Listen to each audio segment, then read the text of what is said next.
Hey, this is Oren Klaff with another Done Deal, where I interview super interesting people, and whether they're interesting by your measure or not, I don't know, but I find them to be intellectually interesting. Their accomplishments I recognize as terrific. I'd like to emulate them in some ways, and to the degree we can invite them and get them on the phone or into the studio here, I am very excited to be talking to people that I'm fascinated with and that have interesting doors to open that we can look through and learn about new worlds, new ways of thinking, new ways of doing things, but all of it pragmatic. And we don't care about sort of the best flavored ginseng tea. We don't care about things that don't move business forward, because we're focused on business, want to make the most amount of money, least amount of effort, but be honest and fair, kind to people, but still direct. And those things seem like, they might be, coffee and juice and things that don't go together, but in fact, being fair, honest, and aggressive, and outspoken, and direct are all things that can live together. That's why I'm so interested here today to invite to the show and be talking to Dorie Clark. Dorie, welcome, if that was in any way a welcome. Oren, thank you very much. I'm glad to be talking with you. All right, great. We got to get a little bit about your background. Obviously the reason we can get your time and attention. So if I just called you up 3 years ago and say, hey, Dorie, spend some time with me, you would have said, hey, Oren, whoever you are, I'm busy and I cannot do that. But now we have some leverage over you because you wrote a book, right, that you want people to know about. Great book, Standout. I read it. It's what we're going to talk about today. And that's why you're willing to spend some time with us, because we're going to tell the world about your book, and so we get a few minutes of your time. Appreciate it. Thank you very much. It's true. The book came out about 4 or 5 months ago, and the shilling never ceases. Yeah. So I'm delighted to talk about it with you. Yeah, I do the same thing. I put on that you have to go stand naked in the street with a placard on both sides. Buy, pitch anything. It's things you have to do in the day-to-day grind of your business. But your core business, your day job, what you really do, let's hear a little bit about that so we can build some credibility up for the book. Absolutely. So right at the moment, this Spartan office that you're seeing behind me is at the Fuqua School of Business at Duke, where I teach part-time. So I'm down this week teaching a marketing strategy class there. So that's part of what I do. I also work as a business marketing strategy consultant and executive coach. I write books like Standout. My first one was called Reinventing You, which came out a couple of years ago from Harvard Business Review Press.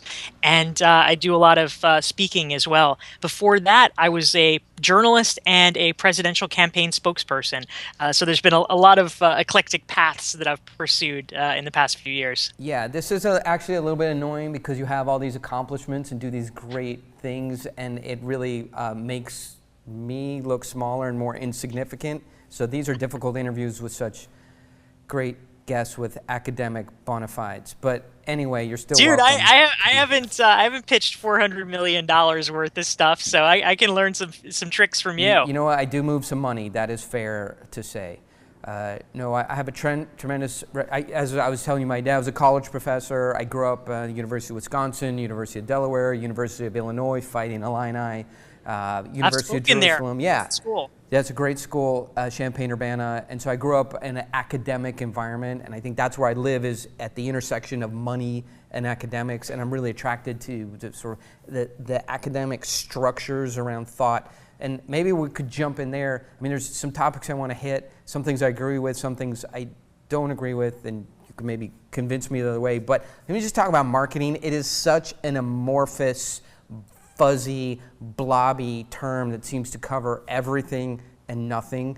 Can you help us define the modern definition of marketing, as it filters through your head?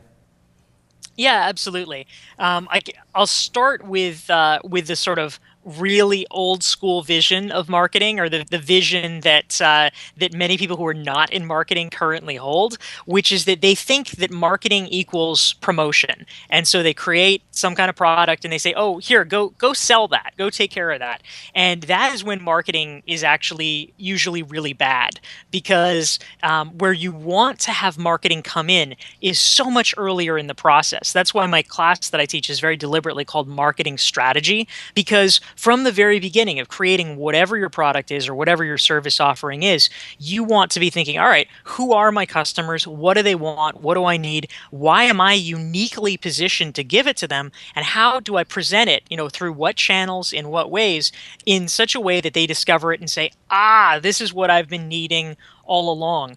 If you have marketing at the very end, oftentimes you're essentially just trying to force something down somebody's throat that they don't even want. So I would like marketing to take over the world, because I think it's a world view of really being strategic about how you see everything that you do. So I agree with all that. A theory is simple, application is difficult. That's why there's room in the world for people like you and I, right? So, because otherwise everybody would just read a book and go do it and not need people like us to help them, and then we would be have worse lives. So I can tell you this: in the world that I live in, raising capital, and we deal with startups all day long, and larger companies. We're just right now financing a Silicon Valley company. They'll crest through $10 million of ARR, or annual recurring revenue. 100,000 users. Real company, right? And when they came to us for help raising money, their use of funds was sales and marketing, right? And my immediate reaction is that investors hate that, because marketing is where dollars go to die, all right? And so I said, scratch that out and write in use of funds engineering, and that calms investors down, because they like to build stuff. Why, is this perspective from, the world that I live in, which is investors, is a perspective that use of funds marketing is, where money goes away and doesn't come back. So agree, disagree, point of view. Can we talk about that for a minute? Yeah, I mean, I actually think that is not a wrong point of view.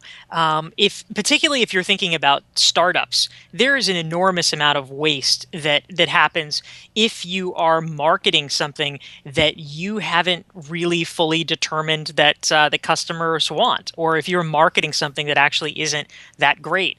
This is in many ways the premise behind lean startup thinking, that you can go just drop dollars in, but if the product isn't something that people are resonating with, that's not going to matter.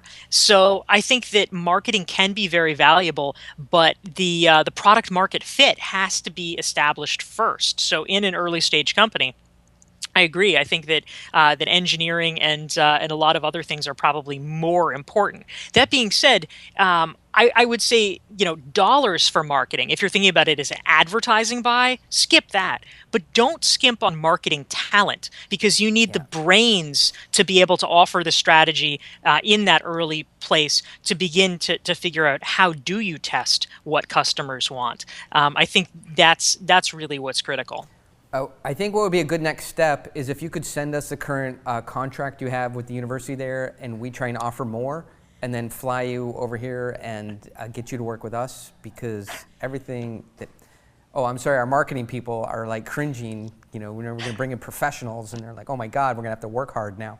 Okay, all right, I hear all that. Can we do this? Can you and I invent a product here and then talk about marketing it, so it's not prepackaged, and get you out of your, who was the little Indian kid running around a tree and over and over, whatever the metaphor is. Let's get away from it, and let's invent a product and figure out how to market it. Okay. Okay, let's do it. All right. So at the crossroads of what you're interested in, why don't we each mention like 3 products and then munge them together into a single product? Things you care about, things that I care about. We will, improv style, come up with a new product, and then let's figure out how to market it. So okay. I'll list something I care about. You'll list something you care about. We'll do that 3 times, and we'll figure out a way to make those 6 things into a single product. All right, I love it. I've never gotten the opportunity to invent a product on an interview before, so I am Okay. down for it, Oren. I'll make it easy on you, right? Since it's your first time. The first thing that we'll go with from my side is monster trucks. Nice. Okay. I am obsessed with sparkling water. Okay, I see your sparkling water and I raise you a surfboard. Ooh, okay, nice. And what do I like? I like cats. Okay, cats, so kittens or full-grown cats, just for clarity. Oh yeah. Okay. Well, let's say kittens just to amp it up a notch. Okay, kittens. I like high-end cameras like a Hasselblad, or a Nikon D4S, so a high-end DSLR. Great. I like custom tailored clothing. Okay, so we have to come up here quickly with something that is sort of at the crossroads of a monster truck, a kitten, sparkling water, tailored clothing, a surfboard, and a camera. Cass, can you help me? This one, I said we were going to make it easy, but it just got a lot harder. I'm sorry? Do you have it? Okay, what? Who are we going to? Oh, we have a marketing genius on the line. This should be easy. Any ideas from your side? All right. Well, you'll have to tell me, Okay. Oren, if this is playing by the rules. But maybe what we could do is just take characteristics Yeah, that's of right. That's right. different things. Yeah, yeah, So yeah, yeah. maybe what we could do is create. We could have a truck company. But what would be distinctive about the truck company is that you have an unusual degree of customization that is available. And so one of the options that you can choose among many is that you could have a special place for your surfboard. So there's a surfer friendly model. Maybe another option that you could have is you could create an animal friendly model where if you're somebody who has a bunch of cats or a bunch of dogs, it would be like, oh, my dog is always going to ride with me in the truck, so it's optimized for that. Maybe we have a marketing partnership with a sparkling beverage company that's doing it, and maybe the truck is a kind of like an action truck, like sort of a Jeep or something like that. And so it has a partnership with GoPro, and so we have cameras built in to show your daring do as you are going on these adventures. So I like that. I think that is a choice. I'm going to throw a choice in, and then let's figure out one and move forward into the marketing of it. How about this? When you move, it is, I think, the three, in industrial psychology or clinical psychology, the three most stressful things in a person's life are, a job change, moving, and death of somebody, right? And so what if we said moving, right? And so this is a service that catalogs that moves you, but catalogs that experience in your life so you can remember this upheaval in a in a good way, in a positive way. So more simple. Sure, I can do either. Okay. I can do Well, either. you choose. You're the guest. Which do you prefer that we then Oh. figure out the marketing for? All right. Sure. We can take your moving chronicling company. I can work with So that. we get pets. They use the GoPros and the drones. The trucks are moving you, but they capture that part of your life, where you've Yeah. been, the transition, where you are. I think it's tremendously interesting. Certainly, as generations look down, what Yes. was this inflection point in my history that caused my family. We moved from Israel to the United States. I have very little memories of that. And all those kinds of things.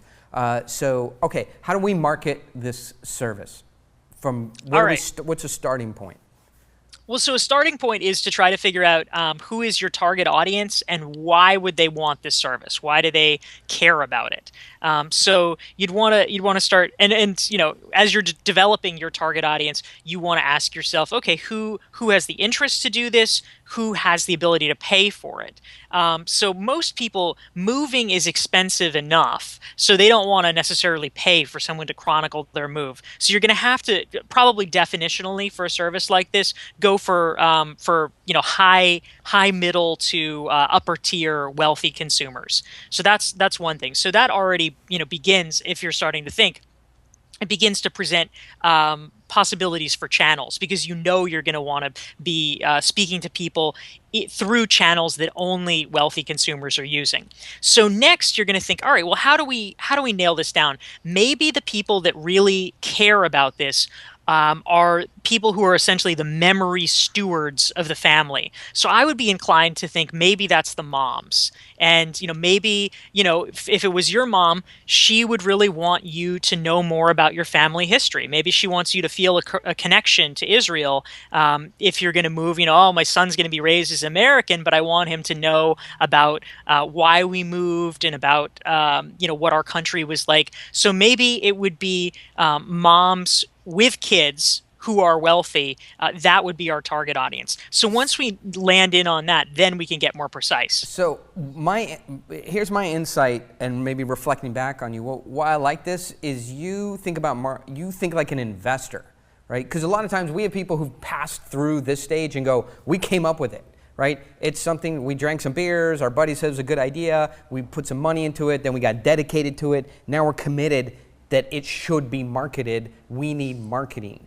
But I think your approach to marketing, to me, feels more like an investor, which is saying, we want to make money, right? And so through the marketing process, we might even kill our product idea.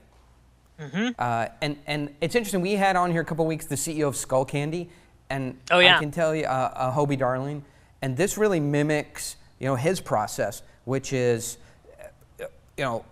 we come up with an idea, we put it in the market, you only get 8 seconds. If it doesn't survive, we're on to the next thing. We do marketing as product development and marketing are part of each other. We don't just come up with a product and say, now, hell or high water, we got to market it. Is that, does that ring true to your methodology, or that marketing is part of the investment process? Yeah, absolutely. I mean, if you're an investor, you need to know above all else, is this an idea that is going to be feasible? Is it going to return my investment and make a good product? Otherwise, or a good profit. Otherwise, there's a lot of other things that you could be putting your money into. And so making sure that the people you're talking to have a good, clear sense of what the marketing vision is. Basic questions. Who is your customer? Yeah. How are you going to reach these people? If you don't have good answers for that, your product is basically doomed. Okay, so thank you for that veiled insult. I understand that we are doomed, but we've accepted that long before meeting you. All right, so in your book, I want to dive into that a little bit. You talk about the big idea, and my life revolves around the big idea. But I think we come at it from two different directions. One is I take whatever people have come up with and their financing and their product and their company and try and describe what they have in a new, fresh way that's a big idea. You come at it from, you need a real big idea to break through. So even if you don't have incredible descriptions of it, people can still understand it easily, right? So just talk to me what's in your head about the importance of having a breakthrough or big idea. It seems self-defining, but I want to get your thoughts on it. Yeah, absolutely. And I also want to say too, I think a big idea can take a lot of forms. Sometimes the thing that it connotes for people is, a big idea is some kind of a scientific breakthrough. It's right. Oh, how do you cure cancer? Or it's, Newtonian physics or something like that. And of course, most people say, well, I don't have that. How could I do that? But I actually am a firm believer that something can be a big idea that may not even necessarily be initially recognized as such, but if you keep pushing at it, if you keep exploring it, it can explode.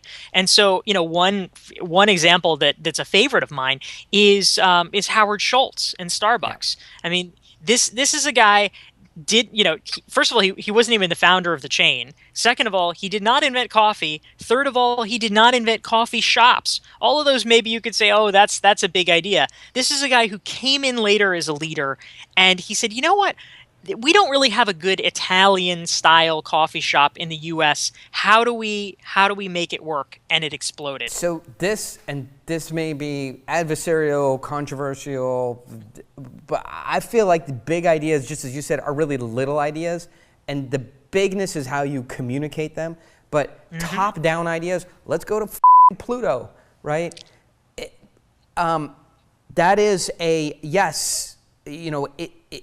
That is a huge idea, but where's the execution of it? So, I mean, to the story of Starbucks, to the story of GoPro, to the story of Hewlett Packard, of Xerox. I think if you look at most of these, they started with very, very small insights, well executed, and they were small ideas, right? And then the aha, was characterized as a big idea, and it started to build momentum. So I think there's some contrast between, big ideas really are very, very insightful, small ideas that have excellent economics in them. How do you reconcile that in your mind? So I think that's largely true. I think that my first book, Reinventing You, I spent a lot of time about how do you take control of your narrative? How do you tell your own story? Because if you're leaving that to other people, if you're just kind of outsourcing that process and assuming, oh, they'll get it, nobody ever gets it.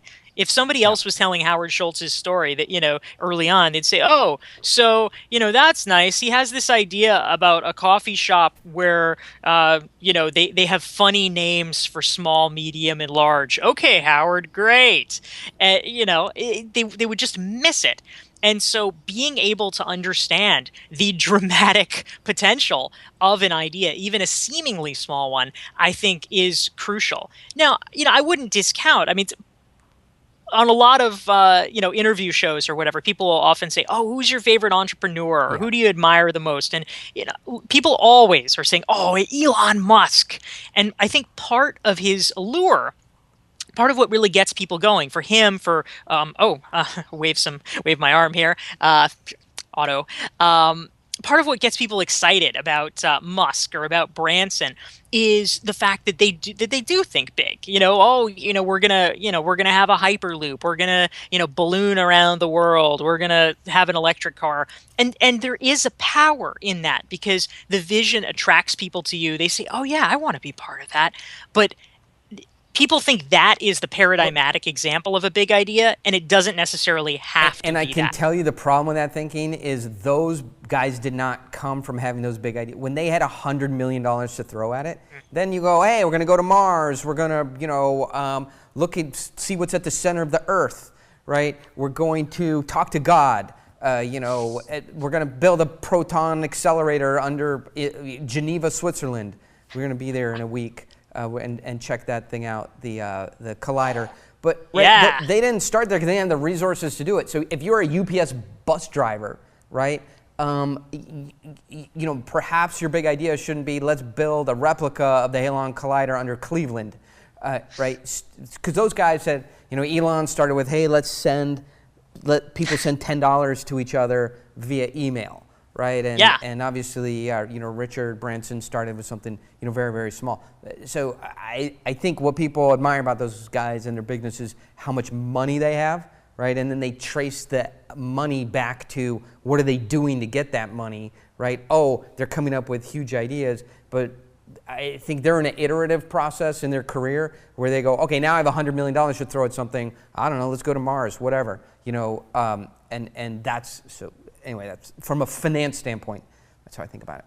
But I'm talking over you. So I think now we get into your book. Can you describe why you wrote it? What your motivation was, other than hey, I want to make money. But why did this have to come out in this way? And the Zeitgeist of it. Well, one of the reasons that I was interested in writing Standout actually was to try to combat the myth that you just put your finger on, Yeah. which is that a lot of people look at the completed vision of success, the post Yeah. facto vision of success, and they say, "Oh, well, he's so different from me. How could I ever be like that? How could I ever do that?" And the problem is that I think not often enough is the story of how people really got started and got there told. Because Elon Musk at age 22 does not look very different than many other 22-year-olds. It's a lot more achievable, and I think that people take themselves out of contention. They psych themselves out. They think, oh, fundamentally, these people who are so successful are different than me. Yeah. And I wrote Standout to try to trace back the origin stories and essentially reverse engineer how 50 top thinkers today in a variety of different fields rose to the top. What did that look like? How did they come up with their ideas? How did they get recognized for their ideas? So that then regular talented professionals could hopefully apply some of those same strategies and get some of their best ideas heard. Okay, great. Then one of the things is, so I've got Standout here, and just sort of remind me and the people around here why they're, so if you look at the entrepreneurial canon, right? I mean, there's 5,000 books or 10,000 books. So tie this back into your experience, right? That says, based on my experience, the people I've worked with, the things that I've seen both in research and then connect in the real world gave me these insights. So I won't just have you, connect the dots there, so the people understand the depth that this was pulled from. Yeah, absolutely. And tell me, Oren, if I'm answering your specific Yeah. question.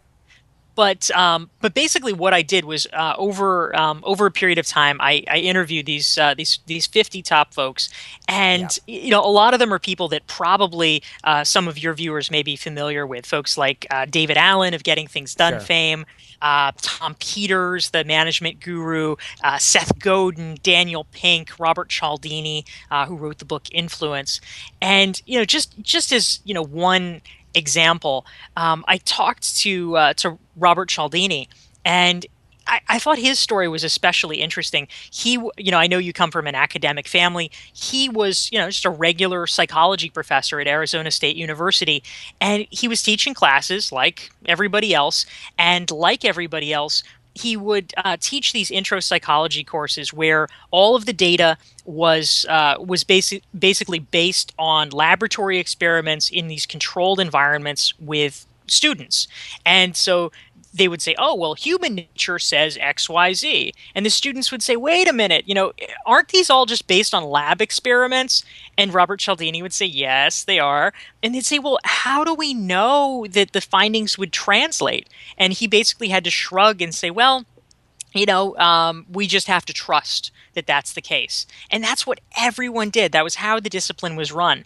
But Cialdini was the one, and this is really what made the whole difference in his career and propelled him to an entirely different level. He was the one that actually stopped and said, you know what? It's not impossible to find out. It is hard to find out, but it is not impossible. And so he began doing field research in psychology. And he said it took him 3 times longer than it would have to do a lab experiment. But he got the permission. He had to get the permission from the university, from the local police department. He partnered up with the local United Way, and he actually ran a test in the field that actually showed what would get people to contribute more to the United Way. And it was a breakthrough methodologically, and it's changed everything in the field of psychology since. So I think that's so important, because I have this frustration with so many bloggers in this sort of educational field, is they go, oh, you can become 27% more persuasive by doing X, according to a study I read from Harvard, about what 12 students did when they were offered a candy apple and a glass of orange juice. And we see it over and over again. Hey, did you know that you could be, by doing, by using the word you and the internet in a subject line, you could grow your list by 20% faster? Or did you know that people will consider you 50% more reliable, if you wear shoes that are over 5? These things are not tested in the real world. And so, what I try and do, and it feels like you're doing it, I come up with notions, and then I go out and I try them in real deals. And if I get canned, if it doesn't work, if I lose the deal, I go, that does not work, right? And we try and report on things in the real world that work time and time and time again. So I have tremendous respect for taking things out of academia into the real world. So that's important. Okay, so digging back in the, so we understand, you interviewed these folks, guys who have credibility, have real insight, and so you sort of got this network effect from talking to all these people, and then you boiled insights, or you put it in the crucible and you came out with the things that are in the book. Fair to say? Yes. Okay. One of the premises in the book is, hey, you can niche down into something you're an expert in. All right. Are we building a society of so-called experts who aren't really experts other than like grooming their cat and going to Whole Foods and ordering a sandwich?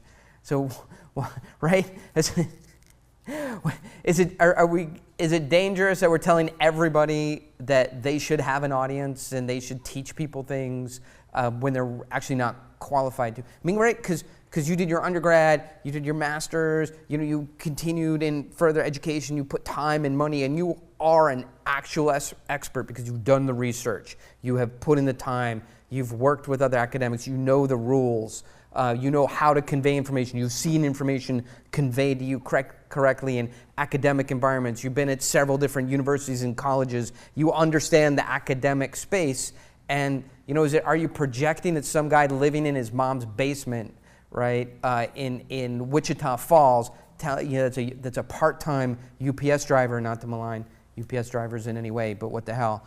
And are you telling them that they need, they have the possibility to rise above and tell people, how to put on a UPS uniform correctly so the creases face out and the world needs to help me, please. Yes.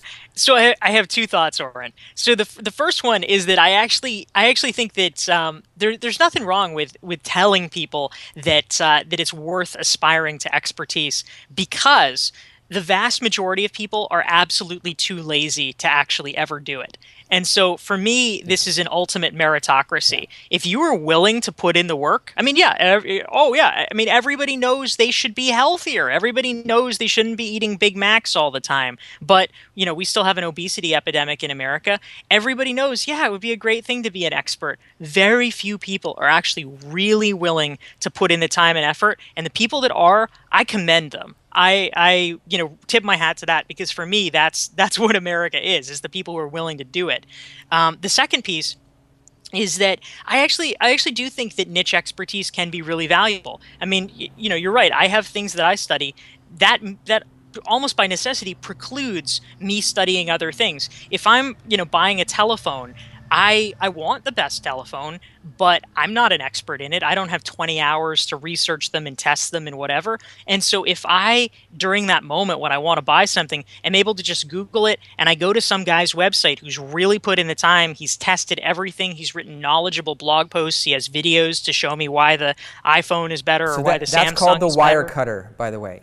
That website is done. By the way, don't go invent this because Dory said to do it and you saw it here, spend $250,000 of your money and put that website up and then come tell us, hey, Dory, I want you to market it, or I want you to finance it, because they already did that, and it's called the Wirecutter. Sorry. Excellent. Yes. So I would go to the Wirecutter and say, thank you, Wirecutter. You saved me time. I bow to you. Yeah. Okay, and I think they do exactly what you say in the book. And are you familiar with the site? I've heard of it. Okay, I've actually never used it. Because they're just like dudes, right? And they're doing the research that you talk about, in your book. And that's, for me, I think one of the takeaways that really made me want to talk to you and that tickled my fancy is actually do the research, get the data, report that up. because maybe for different reasons than you think, but in my world, that elevates your status, that makes you a peer of just about anybody in your industry. It gives you something that you have and they don't, and if they want it, they have to give you money or resources or time or something, and it gives you control over relationships with people because you have something of incredible value, and it gives you credibility, that gives you status, and that gives you attention. So I love that. In the time we have left, so let's go back to our company that records the whole narrative of you moving, right? Yes. And we want to go finance that company, and we want to go get a joint venture partner, call it GoPro. How would you approach doing the research as economically as possible and get as much meaningful research as possible to make that company feel real and based on some solid insight? Yeah, absolutely. So, I was alluding to it before. This is where I'll certainly give a hat tip to one of the people that I profile in Standout, Eric Reese. Sort of lean startup thinking basically encapsulated is how do you do things as cheaply and as quickly as possible so you don't waste a ton of money? And I'm a big fan of that. I mean, prior to having the job that I have now, one of the things that I did was for a couple of years, I ran a small nonprofit. And it really teaches you how to have a bootstrap mentality. You've got to find ways to do it cheap. So I would say if I were advising this company, I would say you want to test it in one market. You can't afford to have some global or international campaign. Test it in one discrete market where you can do cheap, easy, localized marketing, and run a pilot. See if you can saturate that one market. If you can, then it's likely that it'll be successful in similar analogous communities. So that's the first piece. I would say that I'll also give a hat tip to the writings of Paul Graham here, where he talks about the fact that in the earliest stages you need to do marketing very differently than once you've gained scale. Yeah. You need to literally be out there like knocking on people's doors and things that are ridiculous and things that would never scale, so that you can at least get enough data. Are people interested in the service? Are they biting? You need customers, and if you can get that, if you're the founder pounding the pavement, and you begin to see nibbles, then you begin to say, okay, this is something that's worth putting more into. Yeah, and I think on that it is how different, similar but different our systems are. We are all about walking into a room and convincing somebody of something very specific, and in that we're incredibly wasteful, right? So if our car runs out, because the stakes are so high, right? If our car runs out of gas, we just push it over to the side of the road, let it on fire, and go buy another car. If the camera battery runs out, we have another one. We throw a $5,000 camera out, get one with a battery, because we just move on. We're incredibly wasteful because the end goal is $5 million, $10 million, $50 million. You just gotta, it's like Patton. If the tank runs out of gas, get out of it. Take a motorcycle. If the motorcycle gets a flat tire, get off and walk. If your boots run out, then crawl. You just got to keep moving forward. But I think this MVP messaging is also very important. Once you've created the pitch, you've got the money, now you're growing the company, then you have to become much more efficient. So yes, correct. Yeah. All right. I think this is the time when I'm getting the hook. So what'll happen is one person will come out and they'll be like this, and I'll ignore them. Then two people will come out, and then I have like 7 people jumping up and down going, Dory has a job. You get to sit around all day talking about whatever, but she actually has to do things. So I understand you're getting the hook. I'm getting the hook. Where should people go to fall in love with you more than they already have right here? Thank you, Oren. Probably the best place, the centralized location, is my website, which is DorieClark.com. And for folks that are actually interested in developing their pitches and developing their breakthrough ideas, I have a free 42-page workbook that they can download, which is based on my book Standout, and that is available right on the homepage at DorieClark.com. It's DorieClark. I'm active on Twitter, and I have 400 free articles there too. So, by the way, cut that part out until she pays our marketing fee. But Dory, I like you a lot. You're a good person. You know so much about this subject. If you get to Southern California, please come visit us so we can connect electrodes to your mind and download whatever's there into our organization. You are very good. I want to hang with you, Oren. If you come to New York City, come on out. We'll do dinner. Okay, I'm on the way.